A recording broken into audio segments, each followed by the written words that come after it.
History repeats itself, and those who does not learn from its lessons are doomed to repeat it. Ang nangyayari po sa Pilipinas sa kasalukuyan ay nangyari na mahigit ng 2,000 taon ang nakararaan. Yan po ay dito sa kasaysayan ng pagpatay kay Julius Caesar. Anong kaugnayan nito sa nangyayari sa Pilipinas at anong pagkakapareho nito? Pag-aaralan po natin ngayon. Ito po muli si Attorney Mike Operario.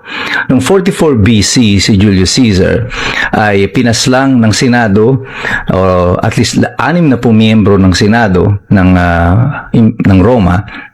At ang nais nila noon ay palitan si Julius Caesar sapagkat sinasabi nila na siya ay isang banta at isang diktador at kailangan siyang alisin sa Republika ng Roma. Inaasahan nila na ang taong bayan ay papanig sa kanila sa kanilang ginawa at sa kanilang husay na magpaliwanag, mabobola nila ang mga Romano. At ganoon niya ang kanilang ginawa.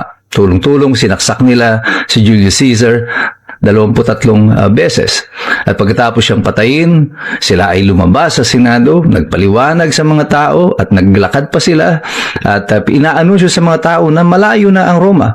Subalit ang selebrasyon na inaasahan nila ay hindi nangyari. As a matter of fact, what happened was a look of indifference. Parang walang pakialam yung mga tao sa ginagawa nila at sinasabi nila at may pagkainis pa sa itsura ng mga mamamayan. At nakarating na ang balita na ito sa mga general ni Julius Caesar, mga sundalo na loyal pa sa kanya. Isa na nga doon ay si Mark Antony, ay bumalik sila sa Roma at upang makita ang bangkay ni Julius Caesar. At dito nakita ni Mark Antony kung gaano kadami ang bilang ng saksak, 23. At ang ginawa niya ay pinaliwanag niya sa taong bayan kung ano ang totoong nangyari. Isa-isa, pinakita niya kung paano tinamaan si Julius Caesar gamit ang damit na suot-suot noon ni Julius. Pagkatapos noon ay nagkaroon nagplano sila ng isang funeral for Julius Caesar. Pero habang pinaplano ito ay dumating na rin ang adopted son ni Julius Caesar, si Gaius Julius Caesar Octavianus or Octavian.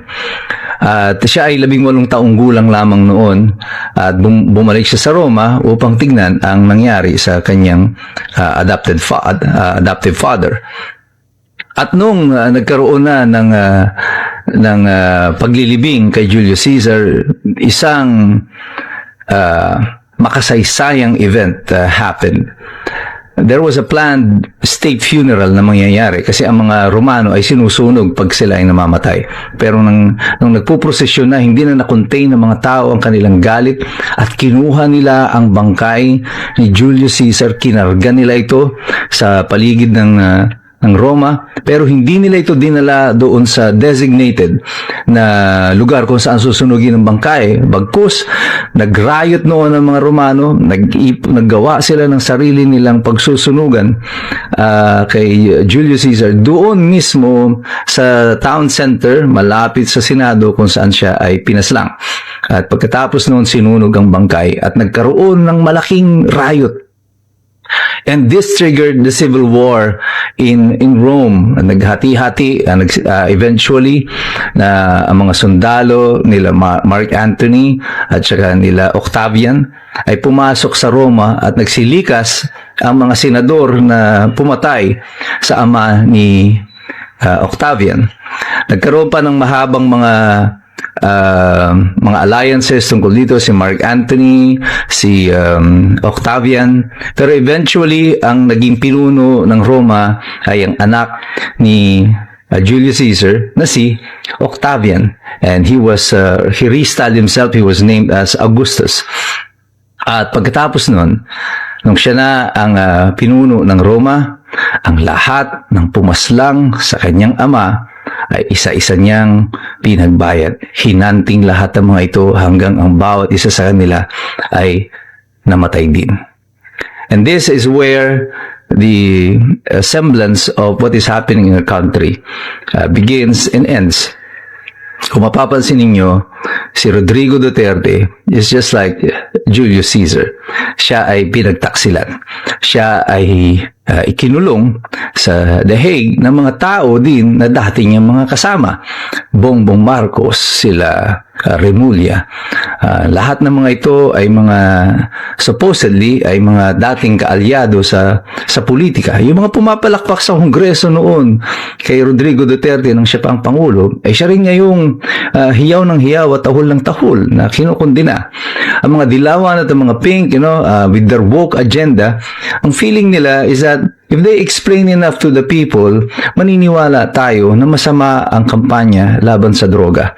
This is bad for the Republic, that these human rights violations are enough para dalhin yung ating dating Pangulo sa sahig, alitisin at patayin. Hindi nila intindihan hanggang sa kasalukuyan kung bakit ang taong bayan ay naniwala kay Rodrigo Duterte. Hindi nila alam na kung ano ang pulso ng mamamayan, kung ano ang gusto ng taong bayan.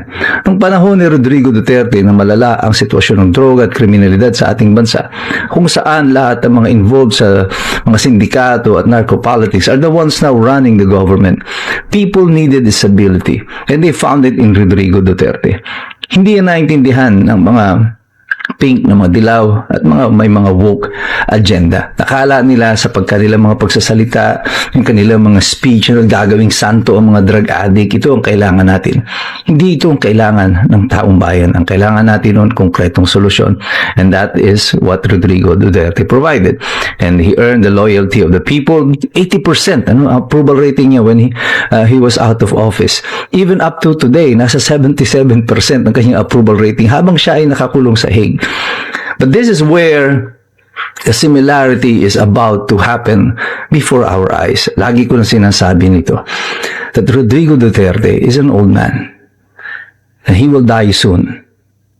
And from March of last year, nung inaresto pa lang si Rodrigo Duterte, sinabi ko na sa inyo, I don't think makakauwi pa siya ng buhay dito sa atin.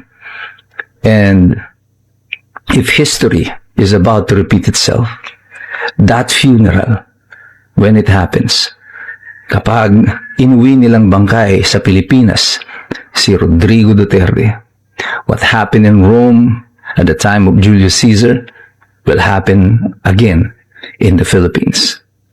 Magkakaroon ng outpouring, ng galit, ng emosyon ang mga tao, at ang lahat na nagtraidor sa ating republika, sa ating bansa at sa ating dating Pangulo ay magbabayad sa kanilang mga ginawa. And who will succeed Rodrigo Duterte? Same way that Julius Caesar was succeeded by Octavian, later on who became Augustus.